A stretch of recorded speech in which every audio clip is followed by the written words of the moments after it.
नमस्कार, food story के नए एपिसोड में आपका स्वागत है। आपने दौलत की चाट का नाम तो जरूर सुना होगा।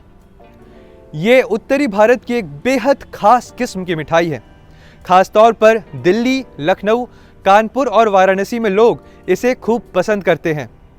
लेकिन ये आपको हर जगह हर समय नहीं मिलती।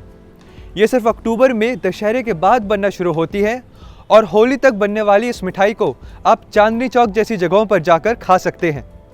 लेकिन पहले ये साल में सिर्फ 3 ही महीने बनाई जाती थी, नवंबर, दिसंबर और जनवरी, और इसका स्वाद इन्हीं 3 महीनों में सबसे ज़्यादा आता है। अगर मोटे तौर पर इसे बनाने की विधि की बात करें तो सबसे पहले रात को 6-8 घंटे के लिए दूध को ठंडक और ओस की बूंदें लेने के लिए बाहर रख दिया जाता है। इसके बाद सुबह 3 बजे उठकर इसे मथना शुरू किया जाता है और 25-30 लीटर दूध को कोई 3 घंटे मथने के बाद इसमें से करीब 15 किलो फेन या झाग निकलता है। दूध से निकले इस झाग को अलग करके उसे घना और मजबूत बनाने के लिए दोबारा फेंटा जाता है। इन सारे कामों को करते करते करीब 8 बज जाते हैं और इसके बाद दौलत की चाट को 50 रुपये प्लेट या 600 रुपये किलो दाम से बेचा जाता है। पूरी ना बिकने पर बची हुई मिठाई बेकार ही चली जाती है। लेकिन दूध से बनने वाली इस मिठाई को बेचने वाले लोग कम हैं। इसे बनाने वाले पुश्तैनी कारीगर धीरे धीरे और भी कम होते जा रहे हैं। मुमकिन है कि आने वाले समय में आपको इसका असली स्वाद कभी चखने को ही ना मिले, क्योंकि जिन लोगों ने अपने दादा परदादा से इसे बनाना सीखा वे अपनी अगली पीढ़ी को इस पेशे में उतारने से झिझकते हैं। इसका एक कारण है कि आज लोगों के पास कई तरह के व्यंजन उपलब्ध हैं। मसलन देश में हाल ही में आए कुकीज़, पैनकेक्स और वॉफल्स जैसे इत्यादि मीठे व्यंजन लोकप्रिय हो रहे हैं और दौलत की चाट जैसी पारंपरिक मिठाई सिर्फ स्वाद के शौकीन लोगों को ही पसंद आती है। ये हर जगह दौलत की चाट के नाम से नहीं बिकती। लखनऊ और कानपुर में इसे मक्खन मलाई कहा जाता है, वहीं वाराणसी में ये मलैयू के नाम से जानी जाती है। अलग अलग जगह पर सिर्फ इसके नाम ही अलग अलग नहीं है, बल्कि इसके बनाने के तरीके भी काफ़ी फ़र्क है। कहीं पर दूध को पहले उबाला जाता है और फिर फ्रिज में ठंडा होने के लिए रख दिया जाता है। आजकल 20 किलो दूध में करीब 5 किलो क्रीम मिला दी जाती है। कई जगह मथे हुए दूध से निकले हुए झाग में ही केसर मिलाकर फेंट दिया जाता है, जबकि पारंपरिक विधि में दूध में ही केसर के रेशों को मिलाकर उसे मथने का रिवाज है। इन्हीं अलग अलग विधियों के कारण जब हम घर पर दौलत की चाट बनाने के बारे में विधि देखते हैं तो अलग अलग तरीके सिखाए जाते हैं।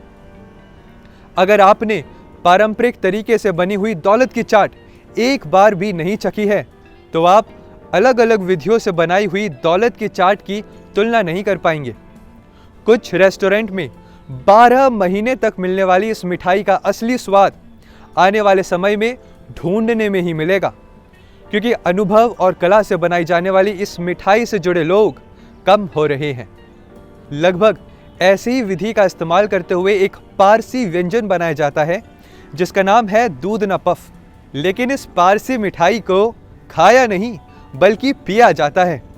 अमेरिका के कुछ रेस्टोरेंट में मिलने वाला दूध ना पफ वहाँ के लोगों को काफ़ी पसंद भी आता है। इसी तरह भारत में दौलत की चाट भी विदेशी पर्यटकों के लिए एक अनोखा आकर्षण बन सकती है। इतिहासकारों के मुताबिक दूध से झाग निकालने की ये कला भारत में सबसे पहले अफगानिस्तान से आई। अफगानिस्तान में बोताई नाम की जनजाति ने इस विधि को सबसे पहले शुरू किया। उत्तरी एशिया में बोताई संस्कृति के अवशेष 3700 ईसा पूर्व से मिलने का दावा किया जाता है। 13वीं शताब्दी के विल्हेम वॉन रूब्रुक अपने यात्रा संस्मरण में बताते हैं कि अफगानिस्तान और कजाकिस्तान जैसे देशों में कुमिस नाम की एक पीने वाली चीज़ बनाते समय जो दूध से झाग निकलता था उसमें शहद और मेवा डालकर लोगों को खिलाया जाता था। माना जाता है कि मुगलों की रसोइयों के खानसामों तक यह कला भारत के तटीय इलाकों से होकर पहुंची होगी। तभी पारसी मिठाई दूध ना पफ को दौलत की चाट से भी पहले की माना जाता है। दौलत की चाट यानी मक्खन मलाई को बनाने की विधि तो दिलचस्प है ही, साथ ही इसका अच्छे से स्वाद लेने के लिए उत्तरी भारत के नवाब मिट्टी के प्याले को तोड़कर उसे चम्मच बनाकर इसे खाया करते थे और अंत में इसी के दूध को एक घूंट पीकर अपने गले से चिकनाहट को दूर किया करते थे। आज दौलत की चाट बनाने के बाद जो दूध बचता है उसकी खुरचन बनाई जाती है।